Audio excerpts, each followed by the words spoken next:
I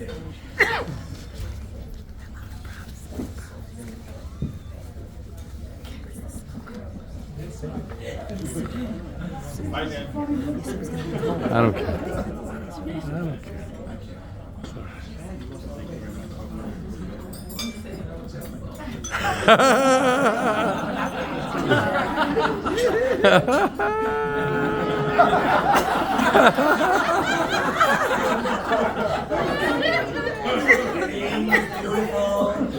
Beautiful and huge, Venetian, very nice casino, very nice. Not as nice as my casinos back in the day. Got out of casinos in New Jersey. Almost won New Jersey. 2 million votes in New Jersey. That's like many millions. Many millions, more than versus Biden. Many Jewish votes. Thank you. I don't think any Republican has done that well in New Jersey. Maybe not even a Democrat has done that well ever in the history. Kamala did not do well. She did not do well. She did badly. She did bigly badly. She did not go to McDonald's. I went to McDonald's. She may be working at McDonald's. She did not go to the Rebbe. I went to the Rebbe. I always liked the Rebbe. The Rebbe always liked me. I wrote a little note to the Rebbe. He wrote me back.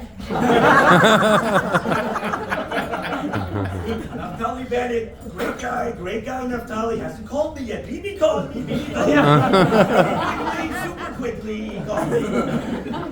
I understand Naftali's been busy. He's buying real estate. It's a good move. Yesterday wasn't a good move. Today it's a good move. You're gonna do well. Everyone's gonna do well. These two, this bride, this husband, they're gonna do very well. MAGA, maybe, and AJ, great, always.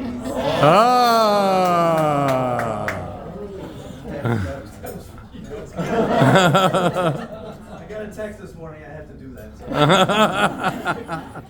Okay, Mazel Tov to AJ and me, to the Rosenbaums, to Richardson, to Jacobs.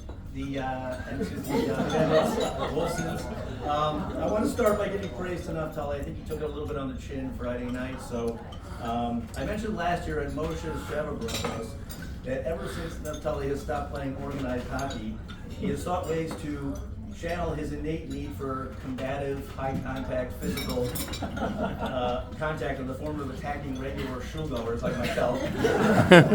But I must say there has been a noticeable and welcome decline in the number of overzealous handshakes, trippings, clippings, leg checks, and my personal least favorite, elbow to the spleen. Maybe, perhaps he took my words to heart last year. I doubt it. Perhaps Beth had a little talkie-walkie with Naftali. Perhaps after many years of working on the darker side and reemerging in Ashkenazi airspace, he finally softened up a bit. Or perhaps he's just gotten a little older and softer. Anyone, even the most casual observer, probably noticed in shul that Naftali now sports a awkward geriatric pair of glasses. Pretty soon, you and I will be comparing AARP discounts and planning our days around long lines at CVS.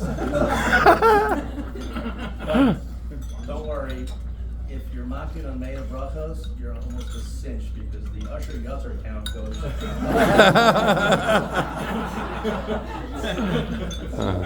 You know you're getting cool, by the way, when you fill out an online application and it asks for your date of birth and you go into the box and you're scrolling.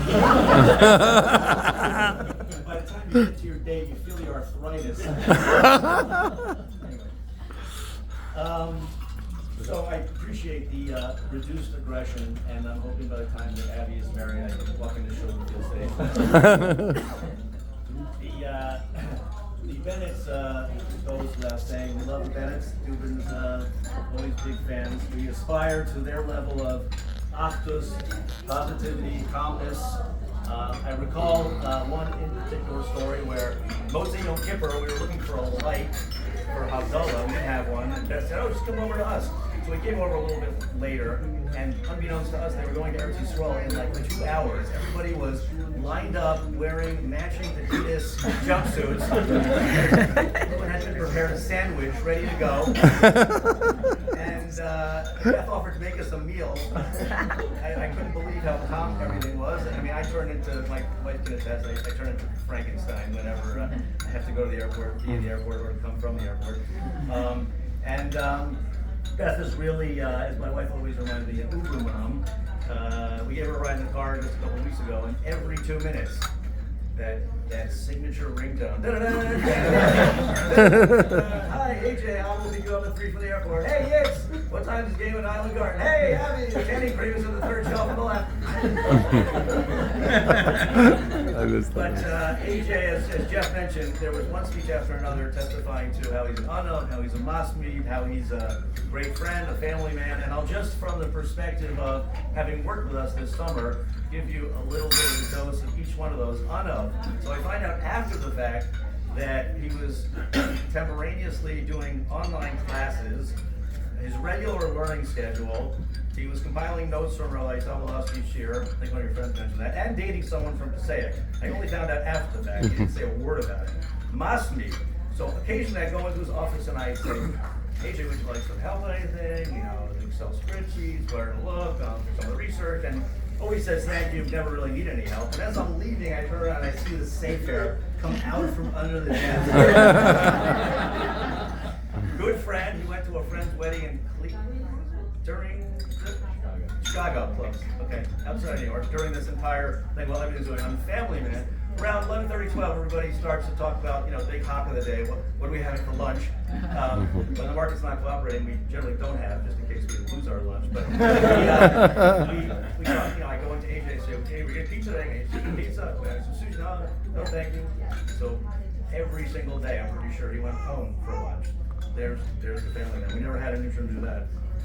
So just a shtickle Torah, Rabbi Chasnov mentioned that the difference between Noach and Abraham is captured by the Sfas Emes, and showing that Noach was a tzaddik, but he couldn't deal with his times because of everything that was going on, and he had to flee and go to the ark, versus Abraham, who was able to deal with the less than favorable surroundings in a much more constructive way. And the pasuk that the Sfas Emes cites is Or Zarol Tzaddik Yisrael. Something you might hear after AJ or Moshe gives us our Torah.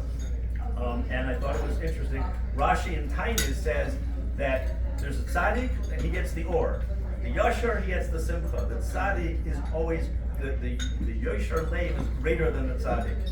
So I guess I can top everyone who testified to the fact that AJ is a tzaddik by even going further and saying that he's one of the yishrei leiv. And these guys, he's been consistent throughout in terms of helping out in the shul. He's probably been in the shul along with Moshe, more than 90% of the current attendees.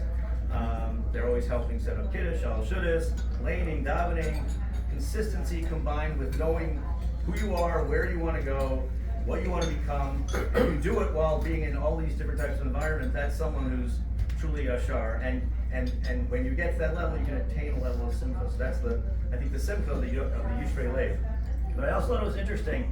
I was thinking about this year. The first pasuk we opened with, the first verse we opened with before Kol Nidre on Yom Kippur, the overture to this grand day of atonement, is the very same pasuk, right? Where's our role at tzaddik and Yishrei Simcha? So I saw something that explains why. There's a Pirkei Eliezer that says when Yonah was in the belly of the fish, it was lit up from the eyes of the fish, lit it up, and there was a stone that was hanging, very hard to understand. It had on that stone the very pasuk Or Zarul et Tzaddik. And the Abarbanel says that Yonah inside the belly of the fish is reminiscent of being reborn, right? And Yonah was being reborn because he was given a second chance to follow the Dvar Hashem and go and give Shuvah to Nineveh. So keep that aside for a second. The Gemara in Masechet Nida says that a candle is lit above the head of a fetus, which allows the baby to look from one end of the world to the other. And there's a Gemara in Masechet Chagiga that says that the original light of the world, the one that was originally put away from Tzaddik in Ur HaGanuz, has that same feature.